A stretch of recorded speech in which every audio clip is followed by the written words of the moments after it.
Hey, so that you can avoid the biggest mistakes, I want to cover them and exactly what mistakes you could possibly make so you're cognizant of, hey, look, I'm making a mistake here and I want to correct this.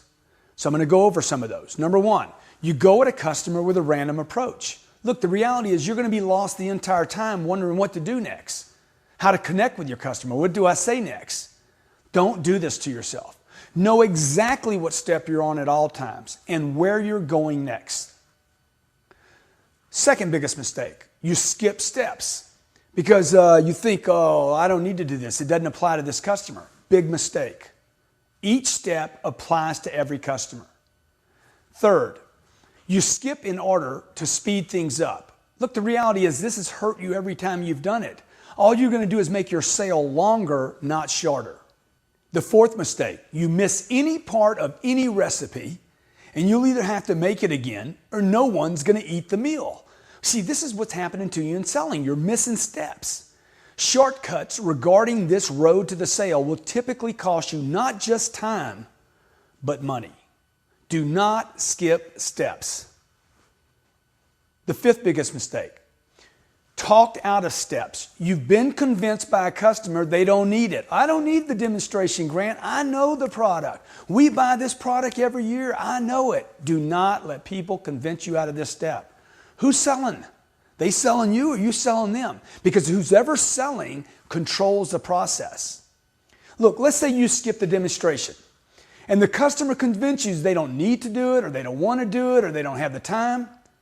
Midway in your negotiations, every time they're going to say, let me go back and look at the product again. Let me go back and drive it again. Let me go back and see what I'm actually buying. Or worse, they're going to say, I got to think about it. Because there's no emotional connection to the purchase. And if there's no emotional connection to the purchase, look, if it doesn't solve a problem or they're not in love with it, they're not going to do it tonight.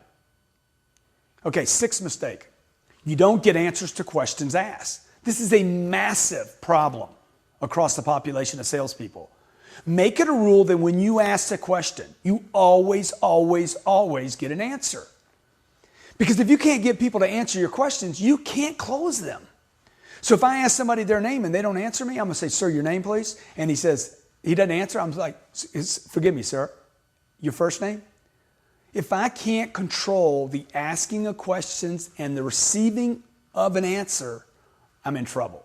Selling is control. Trust is about communication. And if you don't insist on getting answers to questions that you ask, you will never sell, you will never control, and you will never build trust. People that don't talk to you will not buy from you.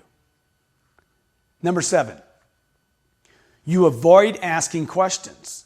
This is a mistake. See, for reasons that you make up, you came up with some cuckoo answer or reason, you refuse to ask people questions. Oh my gosh, I'm going to offend them.